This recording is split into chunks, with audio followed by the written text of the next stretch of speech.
আরও একটি স্মরণীয় রাত লিখে রাখলো পর্তুগাল। 40 বছর বয়সী ক্রিস্টিয়ানো রোনালদোর অসাধারণ এক গোলে বাঁচল দল। আর ট্রাইব্রেকারে স্পেনকে হারিয়ে উয়েফা নেশনস লিগের শিরোপা উঠল পর্তুগালের হাতে।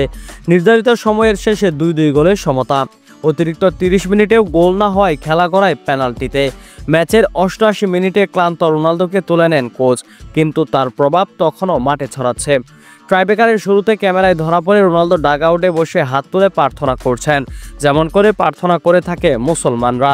সৌদি ক্লাব আল নাসেরে পাড়ি জমানোর পর মুসলমান ওই দেশটিতেই বসবাস ক্রিস্টিয়ানো রোনালদোর। এর আগে কখনো রোনালদোকে এভাবে দুহাত তুলে মোনাজাতের ভঙ্গিতে প্রার্থনা করতে দেখা যায়নি। তবে গত রাতের ম্যাচে মিলল তার দেখা। তার সেই দোয়া যেন শুনে নেয় সৃষ্টিকর্তা। পেনাল্টিতে পর্তুগাল জয় ছিনিয়ে নেয় 5-3 গোলের ব্যবধানে।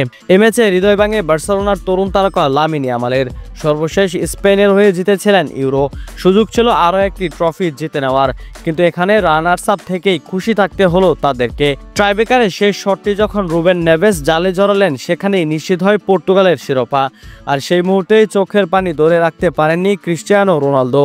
তবে সেটি ছিল না ব্যর্থতার কান্না, এ ছিল তৃপ্তির গর্বের অশ্রু। সম্ভবত এটি ছিল রোনালদোর শেষ আন্তর্জাতিক ফাইনাল। সামনে শুধু রয়েছে জাতীয় দলের হয়ে রোনালদোর কাছে একটি টুর্নামেন্ট, সেটি হলো বিশ্বকাপ। সেখানে যদি শিরোপা জয় করতে না পারে, তাহলে এটাই ক্রিস্টিয়ানো রোনালদোর সর্বশেষ আন্তর্জাতিক শিরোপা। শেষটাও তাই হলো এক গৌরবময় অধ্যায় দিয়ে। আর এই জয় স্মরণ করে দিল কেন এখনও রোনালদো এক জীবন্ত কিংবদন্তি।